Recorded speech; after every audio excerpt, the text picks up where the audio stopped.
ભારતીય દંડ સંહિતા એટલે આઈપીસીની સ્થાપના ભારતમાં 6 ઓક્ટોબર 1860ના રોજ કરવામાં આવી.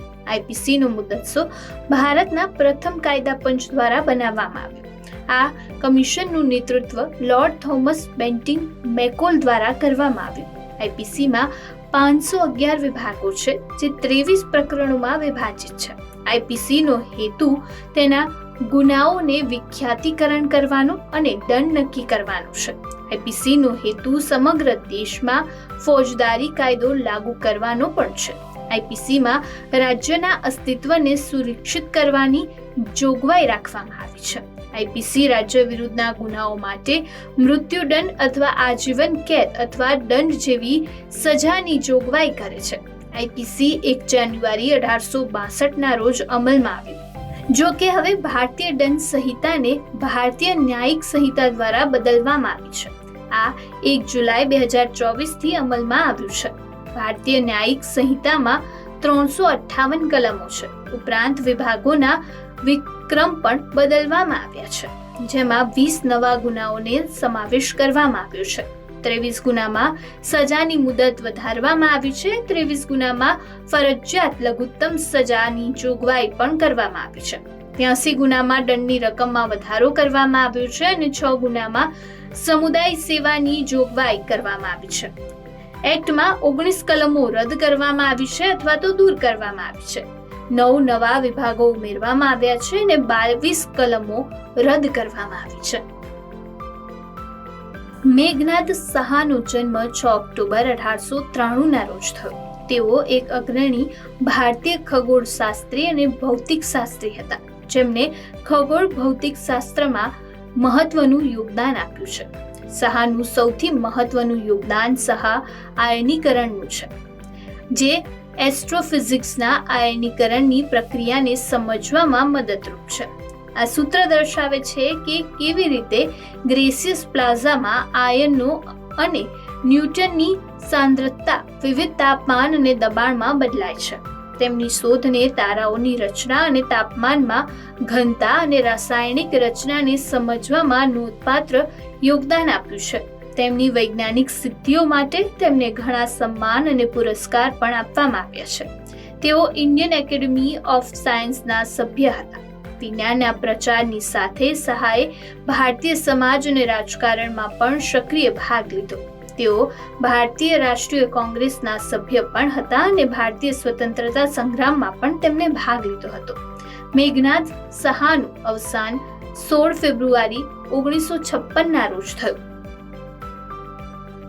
6 ઓક્ટોબર 1989ના રોજ મીરા સાહિબ ફાતિમા બીવી ભારતની સર્વોચ્ચ અદાલતની પ્રથમ મહિલા ન્યાયાધીશ બની.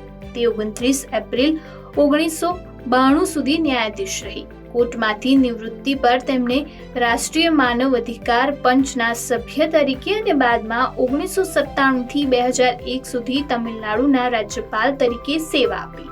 તેમને 2023માં કેરળ પ્રભા એવોર્ડથી નવાજવામાં આવ્યા. બીવી 14 નવેમ્બર 1950ના રોજ વકીલ તરીકે નોંધાયા. તેમણે 1950માં બાર કાઉન્સિલની પરીક્ષામાં ટોપ કર્યું. તેમણે કેરળના નીચલા ન્યાયતંત્રમાં તેમની કારકિર્દીની શરૂઆત કરી. મે 1958માં તેમને કેરળ સબઓર્ડિનેટ જ્યુડિશિયલ સર્વિસમાં મુન્સિફ તરીકે નિયુક્ત કરવામાં આવ્યા. તેમણે 1968માં સબઓર્ડિનેટ જજ અને 1972માં ચીફ જ્યુડિશિયલ મેજિસ્ટ્રી અને 1974માં ડિસ્ટ્રિક્ટ એક્સેન્સ જજની બઢતી આપવામાં આવી. જાન્યુઆરી 1980માં બીવીને ઇન્કમ ટેક્સ એપલેટ ટ્રિબ્યુનલના ન્યાયિક સભ્ય તરીકે નિયુક્ત કરવામાં આવ્યા. ત્યારબાદ 4 ઓગસ્ટ 1983ના રોજ તેઓ હાઈકોર્ટના જજ તરીકે નિયુક્ત થયા. બીવી 14 મે 1984ના રોજ હાઈકોર્ટની કાયમી જજ બની હતી. તેમણે 29 એપ્રિલ 1989ના રોજ હાઈકોર્ટના ન્યાયાધીશ તરીકે નિવૃત્તિ લીધી, પરંતુ 6 ઓક્ટોબર 1989ના રોજ ન્યાયાધીશ તરીકે સુપ્રીમ કોર્ટમાં ઉન્નતિ પામી હતી. 6 ઓક્ટોબર 1951ના રોજ સોવિયત સંઘે પરમાણુ હથિયારનું પરીક્ષણ કર્યું. આ પરીક્ષણ સોવિયત યુનિયન દ્વારા હાથ ધરવામાં આવેલા પરમાણુ શસ્ત્રના પરીક્ષણોની શ્રેણીનો એક ભાગ હતું અને તે શીત યુદ્ધ દરમિયાન હાથ ધરવામાં આવ્યું હતું. પરીક્ષણનો હેતુ પરમાણુ શસ્ત્રોની તકનીકી ક્ષમતાનું પરીક્ષણ અને સુધારો કરવાનું હતું. એવું કહેવામાં આવે છે કે ઓગસ્ટ 1945માં હિરોશીમા અને નાગાસાકી પર અમેરિકાના પરમાણુ હુમલા બાદ બીજા વિશ્વયુદ્ધનો અંત આવ્યો હતો. મહાયુદ્ધમાં એક તરફ અમેરિકા, બ્રિટન, ફ્રાન્સ અને સોવિયત યુનિયન જેવા મજબૂત મિત્ર દેશો હતા અને બીજી તરફ જર્મની, ઇટાલી, જાપાન જેવા અક્ષી દેશો હતા. પરંતુ અમેરિકાના પરમાણુ હુમલા પછી તરત જ સોવિયત સંઘને અહેસાસ થવા લાગ્યો કે અમેરિકા ખૂબ જ શક્તિશાળી બની ગયું છે. મોસ્કોને લાગ્યું કે વોશિંગ્ટનને તેની પાસેથી પરમાણુ હથિયારની વાત છુપાવવાની છે. આનાથી પશ્ચિમ અને સોવિયત સંઘ વચ્ચે અવિશ્વાસ અને શીત યુદ્ધની શરૂઆત થઈ. સોવિયત સંઘે કોઈ પણ વિલંબ કર્યા વિના પરમાણુ શસ્ત્રો બનાવવાનું કામ શરૂ કર્યું, જે પછી આ દિવસે સોવિયત સંઘે પરમાણુ હથિયારનું પરીક્ષણ કર્યું હતું. 6 ઓક્ટોબર 2007ના રોજ જેસન લિવિસે વિશ્વનું પ્રથમ માનવ સહિત પરિક્રમા પૂર્ણ કરી. તેનું સાથે જ તેનો પાર્ટનર સ્ટીવી સ્મિથ પણ હતો. બંનેએ કેમ્પેન 360 નામ આપ્યું. આ યાત્રા 12 જુલાઈ 1994ના રોજ શરૂ થઈ.